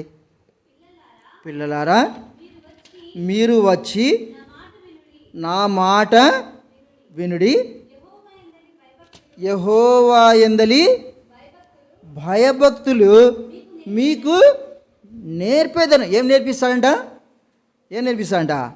యెహోవా యందలి భయభక్తులు. 12 వచనం చదవండి. బ్రతుక గోరు వాడు ఎవడైనా ఉన్నాడా? మేలు నొందుచు అనేక దినములు బ్రతుక గోరు వాడు ఎవడైనా ఉన్నాడా? ప్రశ్న. బ్రతుక గోరు వాడు ఎవడైనా ఉన్నాడా? మరి అంత మాత్రమే కాదు, ఎట్లా బ్రతకాలంట? మేలు నొందుచు బ్రతకాలి. అంతకాలమే కాదు, అనేక దినములు అంటే ఎవరైనా బ్రతకాలనుకుంటే, అనేక దినములు బ్రతకాలంటే అది కూడా ఎలాగూ మేలు నొందుచు బ్రతకాలంటే ఏం కావాలంట? యెహోవా యందు భయభక్తులు కలిగి ఉండుట నేర్చుకో. మన జీవితంలో మనం మేలు పొందుతూ బ్రతకాలంటే, అనేక దినములు బ్రతకాలంటే, మేలు నొందుచూ బ్రతకాలంటే ఏం కావాలి మనకు? యెహోవా యందలి భయభక్తులు. షోమ్రోన్లో ఆ ప్రజలు యెహోవా యందు భయభక్తులు కలిగి ఉండటం నేర్చుకోలేని కారణాన వారిని సింహములు వచ్చి చంపుతూ వచ్చి తమ జీవితాలు అర్ధాంతరంగానే మధ్యంతరంలోనే మునిగిపోతా వచ్చి. ఎవరైతే యెహోవా యందు భయభక్తులు కలిగి ఉంటా ఉన్నారో వారు ఏం పొందుతారు? మేలు పొందుతారు. అంత మాత్రమే కాదు, జీవిస్తారు. ఎంతకాలము? అనేక దినములు. పై మాట చూడండి, 9వ వచనం చదవండి. 9వ వచనము.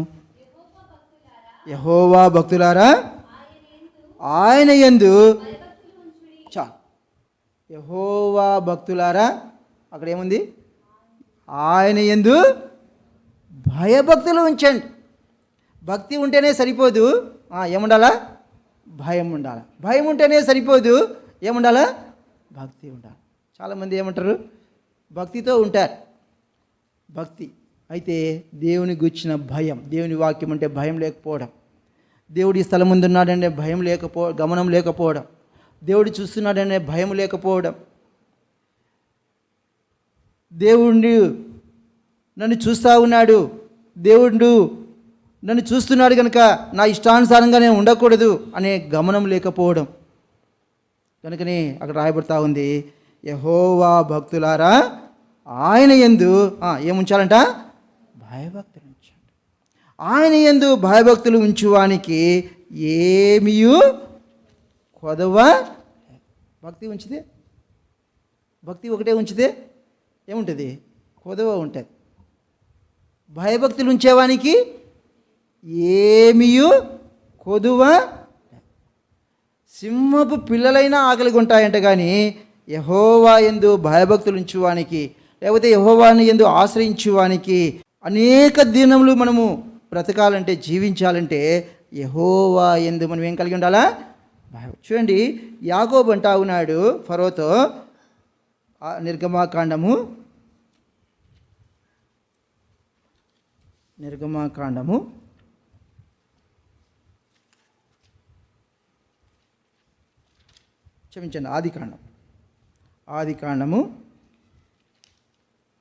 47వ అధ్యాయము. 47వ అధ్యాయము 9వ వచనం, 8, 9 వచనాలు చదవండి. ఫరో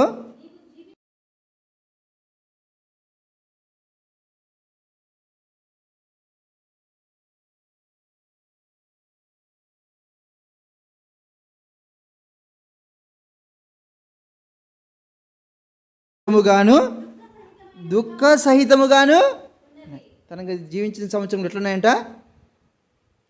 కొంచెముగా ఉన్నాయి. అవి కూడా ఎట్లున్నాయి? దుఃఖ సహితంగా దుఃఖముతో ఉన్నాయి. మనకి తెలిసిన విషయమే, తల్లి కడుపులో ఉన్నప్పటి నుంచే తను పెనుగులాగినాడు. ఏ రీతిగానైనా జ్యేష్ఠత్వమును సంపాదించుకోవాలన్న ఆశ తను కలిగి ఉన్నాడు. దాని కొరకై కనిపెట్టుకొని ఉన్నాడు. తన అన్న ఆయన ఏశావు ఆకలితో ఉండుట చూచి ఏమడిగినాడు? నీ జ్యేష్ఠత్వము అంటే తను ఎప్పటి నుంచి ఆశ కలిగి ఉన్నాడు? చిన్నప్పటి నుంచి నేను జ్యేష్ఠుడు కావాలి, నేను చిన్నవాడిగా ఉండకూడదు, నేను జ్యేష్ఠుడిగా పిలవబడాలి అన్న ఆశను కలిగి తన అన్న ఎప్పుడు ఆ జ్యేష్ఠత్వం సంపాదించుకోవాలా అని ఆశతో కనిపెట్టాడు. వాళ్ళ అన్నకు ఆకలి పుట్టింది, వచ్చినాడు. రే నాకు కొద్దిగా ఈరా, నువ్వు ఏదో వండుతున్నావు చాలా అంటే ఇస్తా, నాకేం కావాలి? జ్యేష్ఠత్వం కావాలి. జ్యేష్ఠత్వం సంపాదించుకున్నాడు. ఇంకా ఏం కనిపెట్టుకున్నాడు? ఆశీర్వాదం కొరకు కనిపెట్టుకొని ఉన్నాడు. తల్లి పిలిచింది, బయట ఏం ఆడుకుంటావురా, నీకు ఇప్పుడు ఆశీర్వాదం వస్తుంది అని పిలుచుకొచ్చింది. వదిలేమ్మా, మరి నాన్న కనుక్కుంటాడేమో అని భయపడ్డాడు. లేదులేరా, నీకే ఆశీర్వాదం కావాలి, నువ్వే ఆశీర్వాదం పొందాలని చెప్పి తల్లి కూడా చెప్పింది. తీసుకుపోయింది, ఆశీర్వాదాన్ని వచ్చేసి. ఇప్పుడు ఏం భయం వచ్చిందని? జ్యేష్ఠత్వము వచ్చింది, ఆశీర్వాదము ఉంది. అయితే తనకు ఏమొచ్చింది? ఏశావును వాళ్ళ అన్నను కూర్చిన భయమును తను కలిగి ఉంటాడు. తాను అన్యాయంగా సంపాదించుకున్నాడు, అన్యాయంగా అన్నకు నాన్నకు మోసము చేసి సంపాదించుకున్నాడు. అయితే తనలో ఏముంది ఇప్పుడు? భయం. ఎవరి గురించిన భయము? ఇవన్నీ సంపాదించుకున్నా, జ్యేష్ఠుడిగా ఉన్నా, మా నాన్న ద్వారా దీవెనలు కూడా పొందినా, అయితే ఇవన్నీ నేను పొందకుండా అనుభవించకుండా నేను చనిపోతానేమో, మా అన్న నన్ను చంపివేస్తాడేమో అని అన్నను కూర్చిన భయమును తాను కలిగి ఉంటాడు. ఆ రీతిగా తాను ఆ తర్వాత మామ దగ్గరికి వెళ్ళాడు. అక్కడ మామకి ఎన్ని సంవత్సరాలు సేవ చేశాడు? 20 సంవత్సరాలు. భార్య కోసం 14 సంవత్సరాలు, ఒక భార్య కోసం 7 సంవత్సరాలు, ఇంకొక భార్య కోసము 14 సంవత్సరాలు, ఆ తర్వాత 6 సంవత్సరాలు, 20 సంవత్సరాలు మామ దగ్గర ఉన్నాడు. దేని కొరకు? మంచిగా సంపాదించుకోవాలి. అయితే తిరిగి వస్తూ ఉన్నాడు. దేవుడు చెప్పాడు, యాకోబు, నీ కనబడిన దేవునికి, బేతేల్లో కనబడిన దేవునికి నువ్వు తిరిగి వెళ్ళు అని చెప్పినప్పుడు యాకోబు బయలుదేరి వస్తూ ఉన్నాడు. విస్తారంగా ఆస్తి కలిగి వస్తూ ఉన్నాడు. మరి తనకి ఏమొచ్చింది? భయం. ఇప్పుడు వాళ్ళ అన్న వస్తున్నాడంటేనే ఏమొచ్చింది? భయము. తలంపు ఏంటంటే తాను మనిషిని భయము కలిగి ఉంటా వచ్చినాడు, కానీ దేవుని భయం లేకుండా ఉంటా వచ్చినాడు.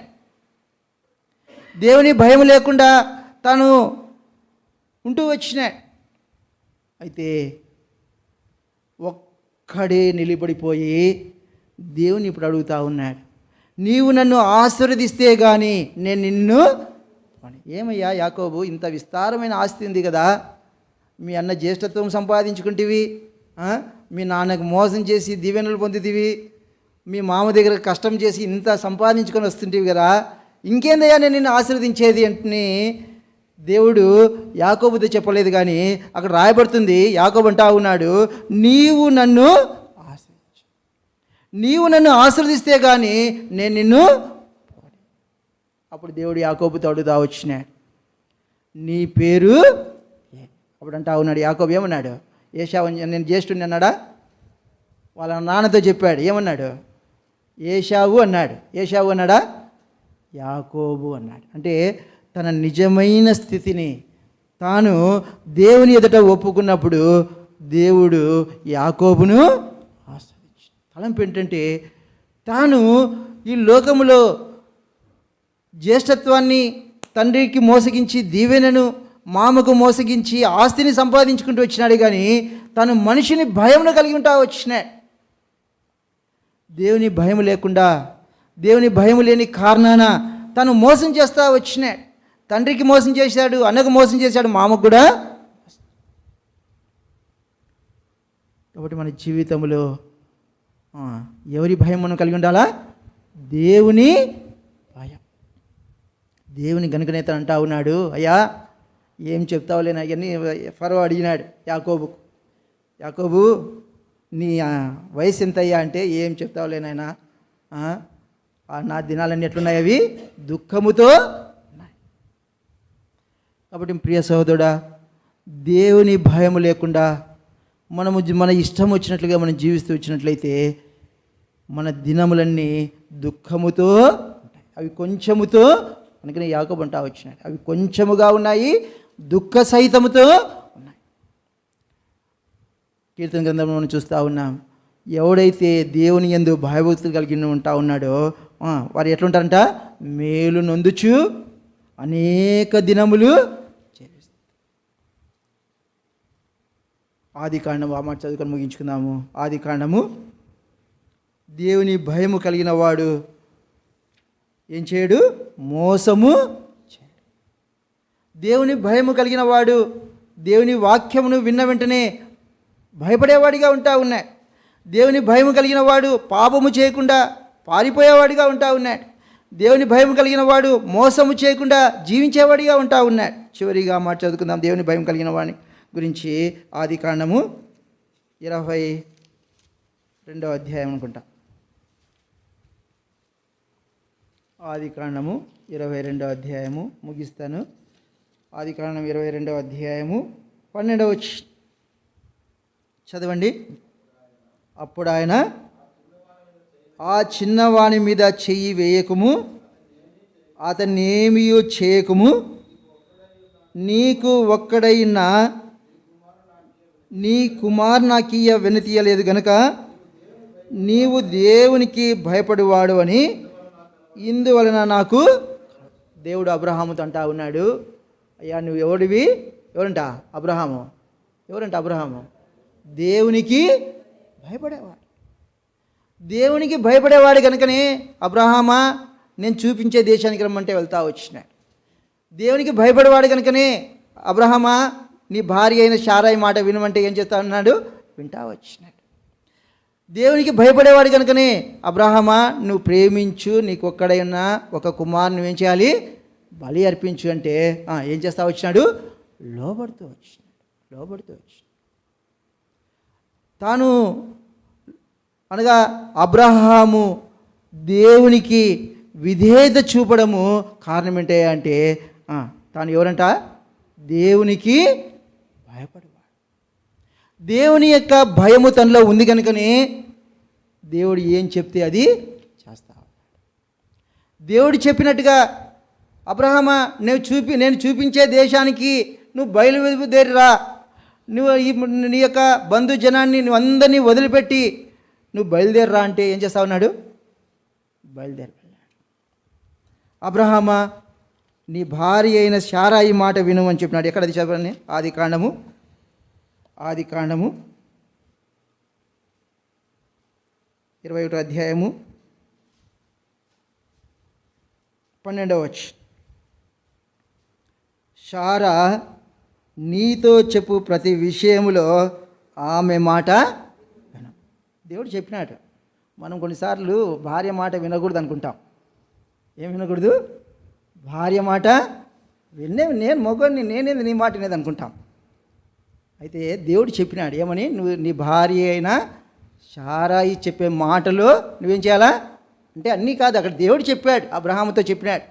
అబ్రహామా శారానికి ఇప్పుడు ఏం చెప్తా ఉందో ఆ మాట నువ్వు విను అంటే అబ్రహాము సర్లే ప్రభువా, నేనేంది ప్రభువా, ఆమె మాట వినేది ఏంటి, నాకేం తెలివి లేదా, జ్ఞానం లేదా అని చెప్పాడు అబ్రహాము.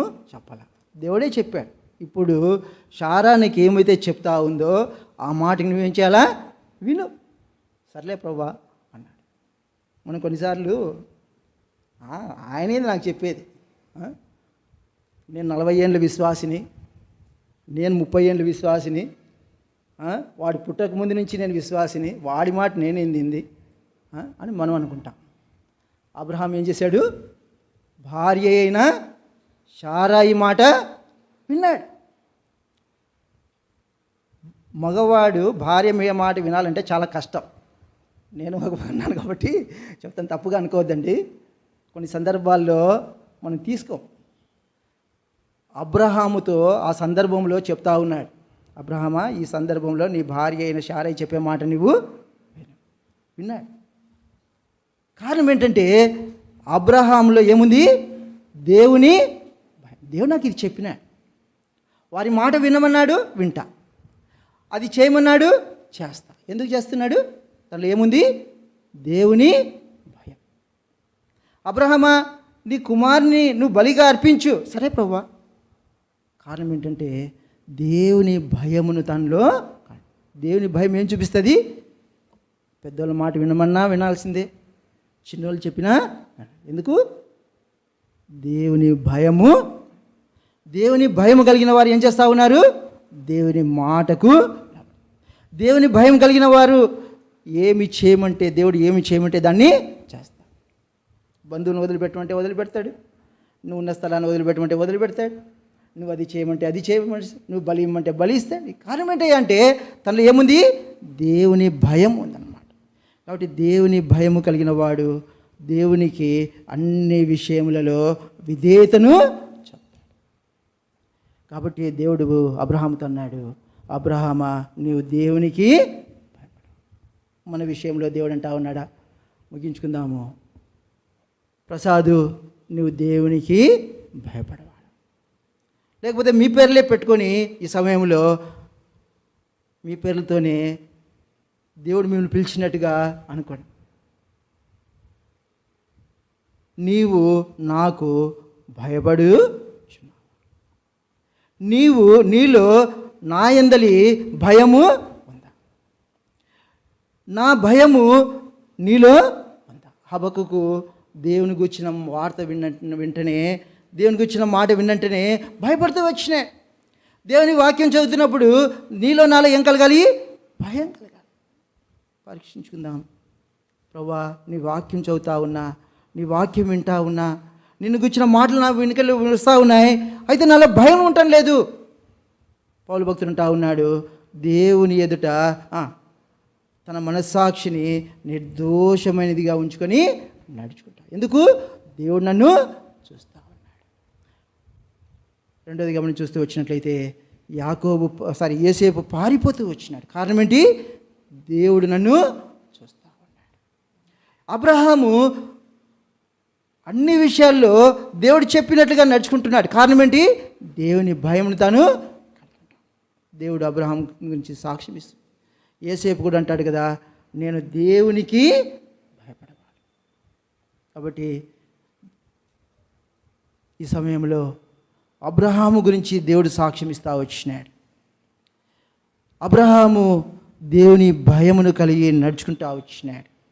దేవుని భయము కలిగిన వారు దేవునికి అన్ని విషయములలో లోబడతారు, అన్ని విషయములలో దేవునికి విధేయత చూపుతారు, అన్ని విషయములలో దేవునికి విధేయత చూపేవారు దేవునికి భయపడేవారు. అబ్రహాం గురించి దేవుడు చెప్తా ఉన్నాడు, అబ్రహామా, నీవు దేవునికి నీ విషయంలో, నా విషయంలో, మన విషయంలో నీవు దేవునికి భయపడువాడవు అని చెప్తా ఉన్నాడా? దేవుని భయం మనలో ఉందా? పేతురుని ప్రభు అడుగుతా వచ్చినాడు. పేతురుని ప్రభు అడుగుతా, నీవు నన్ను ప్రేమించు, నీవు నాకు భయపడుచున్నావా? నీ నన్ను గుచ్చిన భయము నీలో ఉందా? చిరుగా చెప్తా ఉన్నాను. యేసు ప్రభు వారు సిలువ మీద ఉన్నారు. ఇద్దరు దొంగలు యేసు ప్రభుతో కూడా సిలువ వేయబడ్డారు. ఇద్దరు కూడా, ఆ దొంగలు కూడా మాట్లాడుతూ వచ్చినారు. చివరికి ఒక దొంగ ఇంకొక దొంగతో చెప్తా ఉన్నాడు, నీవు దేవునికి దేవునికి భయపడకముందు తను ఎన్నో మాటలు మాట్లాడుతూ వచ్చినాడు. దేవుని భయం తనలో లేనప్పుడు తను కూడా యేసు ప్రభు గురించి రకరకాలుగా అనుకుంటా వచ్చినాడు. ఎప్పుడైతే దేవుని భయం తనలో వచ్చిందో తానంటా ఉన్నాడు తోటి వ్యక్తితో, నీవు దేవునికి అన్నమాట. చదువుదామా? ఎక్కడ ఉంది అన్నమాట? మత్తయి సువార్తన, లూకా సువార్తన? మంచిది అని లూకాసు వార్త 23:40. అయితే రెండవ వాడు వాణ్ణి గద్దించి, నీవు అదే శిక్షా విధిలో ఉన్నావు గనుక దేవునికి భయపడవా? 41. మనకైతే ఇది న్యాయమే, మనము చేసిన వాటికి తగిన ఫలము పొందుచున్నాము కానీ ఈయన ఏ తప్పిదము. యేసు ప్రభు గురించి తను తెలుసుకున్నాడు. యేసు ప్రభు గురించి తను తెలుసుకొని తాను అంటా ఉన్నాడు, దేవునికి నువ్వు భయపడ. మన దేవుడు ఎవరు? మన దేవుడు పరిశుద్ధుడు, దహించు అగ్ని అయినటువంటి. కాబట్టి నిత్యము భయము, దేవుని భయము కలిగి మనం ఏం చేయాలంట? ప్రవర్తించాలంట. ఏం భయం కలిగి? దేవుని భయము. ఎందుకు దేవునికి భయం కలిగి ఉండాలా? నువ్వు దేవుని భయము కలిగి ఉన్నట్లయితే నీ జీవితంలో మేలు పొందుతావు. నువ్వు దేవుని భయం కలిగి ఉన్నట్లయితే అనేక దినములు జీవిస్తావు. ఎలాగూ మేలు నొందుచు. కనుకనే కీర్తనకాడు అంటా ఉన్నాడు, దేవుని యందలి భయభక్తులు నేను మీకు నేర్పిస్తాను. కాబట్టి దేవుడు అబ్రహాముతో చెప్తా వచ్చినాడు, అబ్రహామా నువ్వు దేవునికి భయపడు. మన విషయంలో కూడా దేవుడు భయపడువాడు. ఈమెకు నేనంటే భయం, ఈయనకు నేనంటే భయం అని దేవుడు మన గురించి చెప్పగలుగుతూ ఉన్నాడా? దేవుని భయము కలిగి మనము ఉంటున్నామా? ఆ ప్రజలకు దేవుని భయభక్తులు లేని కారణాన వారిని సింహములు వచ్చి ఏం చేస్తా వచ్చినాయి? చంపేస్తాయి. కాబట్టి దేవుని యందు భయభక్తులు లేకపోతే శత్రువు మనల్ని నష్టపరిచేవాడిగా ఉంటా ఉన్నాడు. కాబట్టి అట్టి ప్రమాదము నుంచి తప్పించబడి నిమిత్తమై మనము దేవుని యందు భయభక్తులు కలిగి ఉండట క్షేమకరమైనది అన్నమాట. అలాగే మనము ఈ దినములో ఈ దినాన దేవుడు మనకిచ్చిన వాక్యోపదేశం ఏంటి? దేవుని యందు ఏం కలిగి ఉన్నారా? భయం. కాబట్టి దేవుడు అబ్రహాముతో చెప్పినట్టుగా మనతో కూడా దేవునికి భయపడువాడు అని మన గురించి దేవుడు సాక్ష్యం ఇచ్చేవాడిగా. అలాగే లేనట్లయితే ప్రభుతో అడుగుదాం, ప్రభువా నీ వాక్యం చదువుతా ఉన్నానే కానీ నాలో భయము కలగదు. నిన్ను గూర్చిన వార్త వింటూ ఉన్నాను కానీ నాలో భయము కలగట్లేదు. దేవుని వాక్యము మన హృదయంలో ఏం పుట్టించాలి? భయమును పుట్టించాలి. కాబట్టి అబ్రహాముకు దేవుని వాక్యము వినబడతా వచ్చింది, లోబడుతూ వచ్చింది. దేవుని సన్నిధికి వచ్చినప్పుడల్లా దేవుడు నీతో మాట్లాడుతూ ఉన్నాడు.